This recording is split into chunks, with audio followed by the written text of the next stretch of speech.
So back around 2002, Ben Affleck and Jennifer Lopez were in a relationship together, and it was pretty much everywhere. It was all over the media and those crappy celebrity TV shows, because apparently when two celebrities start banging each other, everyone's just got to know about it. Anyways, after a while, it became pretty obvious that people were starting to get a little annoyed from hearing about it, myself included. So why not take the two people that everyone is sick and tired of hearing about and put them in a movie together?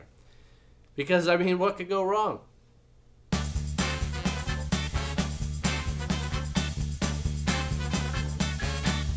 Gigli was released in 2003 and was quickly labeled as one of the worst movies of all time by the critics and audiences and pretty much anyone that loves cinema. Now, personally, I think a lot of that hate came from the fact that everyone was sick of Bennifer being shoved down their throats at the time.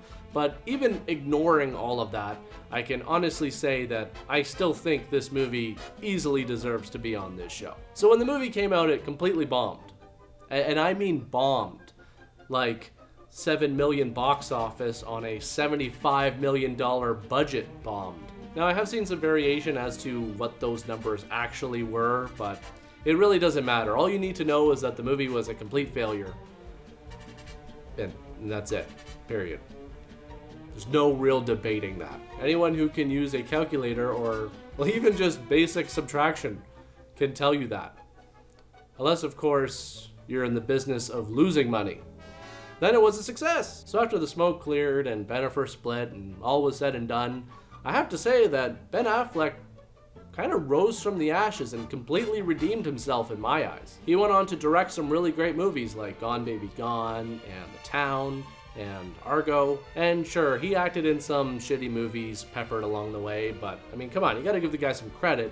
It's not easy to bounce back from something like that. Now, Gigli is an interesting film because at no point throughout the movie did I ever really like any of the characters. When you're writing a script, it's probably a good idea to create at least some likable characters, especially the protagonist, because otherwise no one's going to care what happens to them. The only character that I even remotely cared about in this movie was Brian, because I felt bad for him. Because he had no idea what was going on throughout the entirety of this movie.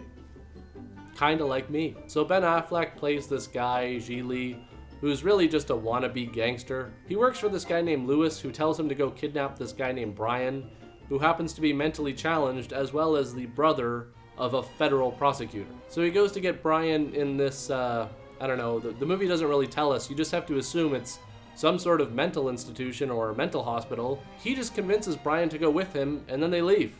And that's it. So there's no real security here, I guess. They just let random people come in and take them. People with obvious mental problems.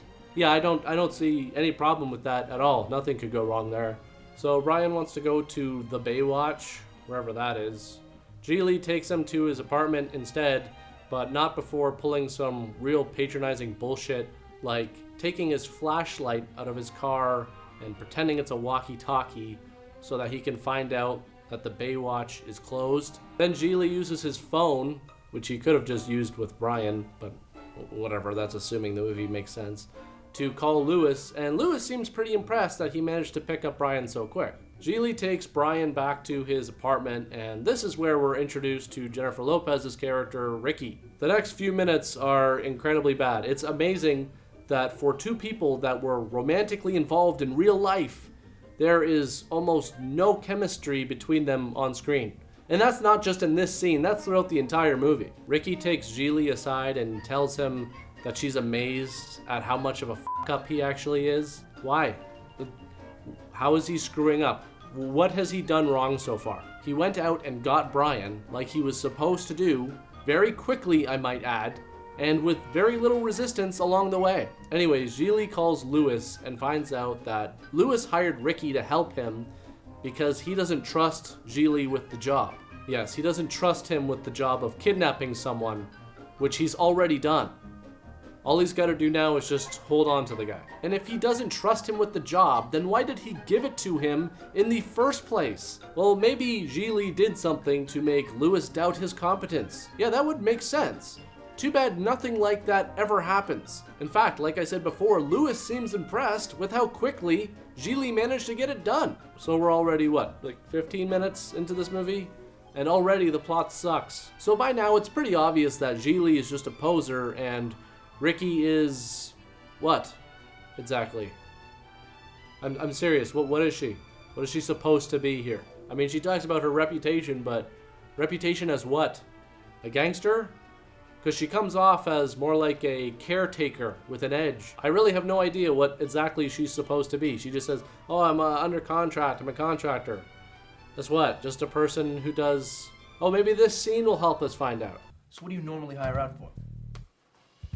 I do jobs of various types. How come I never seen you around before? I'm from another place. Well, where would that be, Ricky? Somewhere else, Larry. Oh, okay, so even the movie doesn't know what she's supposed to be. Now, that's fantastic. Is she supposed to be this mafia enforcer? Because her performance is not communicating that. To me, she's just playing Jennifer Lopez in a shitty movie. You know, at this point, the most convincing performance is done by Justin Bartha, who plays Brian. And just when you think you've seen how bad the dialogue is going to get, there are parts from this dinner scene that feel like they were taken straight out of the room.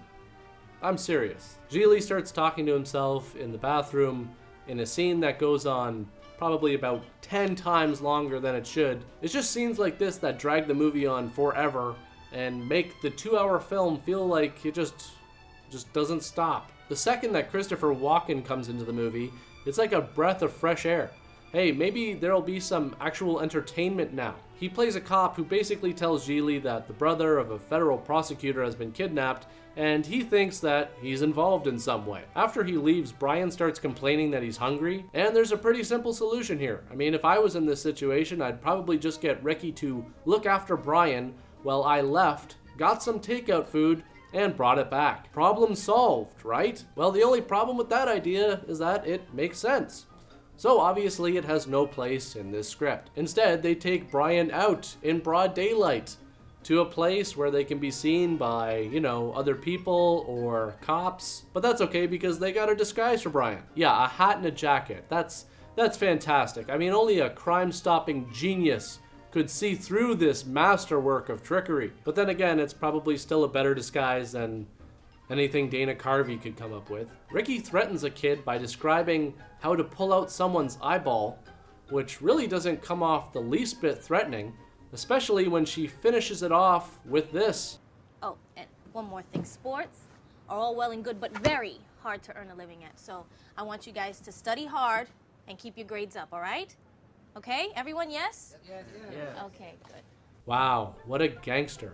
I can totally see where she got that hardcore reputation. Then there's a scene between Bennifer which has, again, no chemistry at all and is extremely painful to sit through. Yes, they managed to take a scene where Jennifer Lopez is doing yoga and talking about sex and make it boring. I didn't even think that was possible. So Lewis calls Gigli and tells him to cut off Brian's thumb and send it to the courthouse, but Gigli is too squeamish to do it. I mean, what was he thinking? Did he think that he could just join up with the mafia and avoid all the violent parts? Yeah, I want to be an organized crime, but I'm gonna have to put the kibosh on anything that involves hurting people. So then Ricky's girlfriend shows up out of nowhere and starts freaking out on her because she thinks she's been cheating and goes ahead and slits her wrists because, I mean, why not? This whole movie is just a bunch of terrible characters doing stupid things anyways, but it's a good thing she came into the story because it's the perfect excuse to get them to a hospital where they come up with the brilliant idea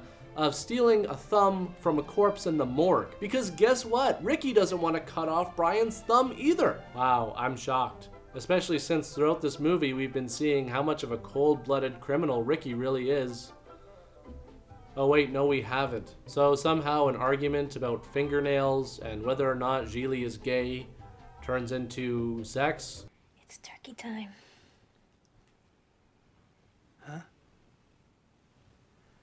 Gobble, gobble. And guess what? The sex scene is boring too.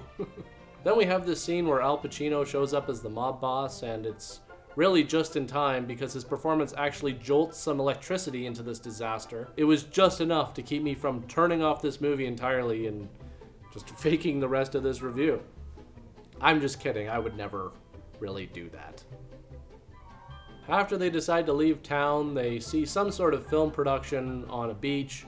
And of course, Brian freaks out because he thinks this is the Baywatch. So they drop him off there where he kind of meets this girl.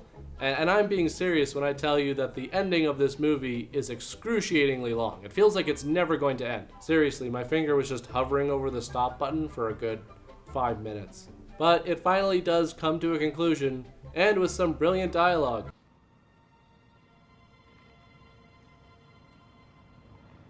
What? You know, I bet you'd look awesome in some mascara. Whatever.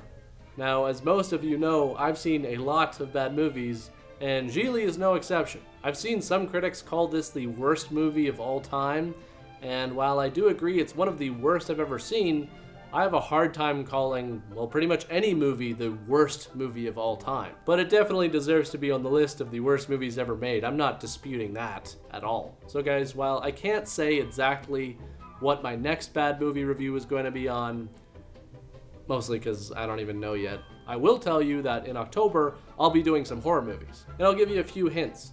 One of them involves a lot of balloons, and is actually the movie that inspired me to start this channel back all those years ago.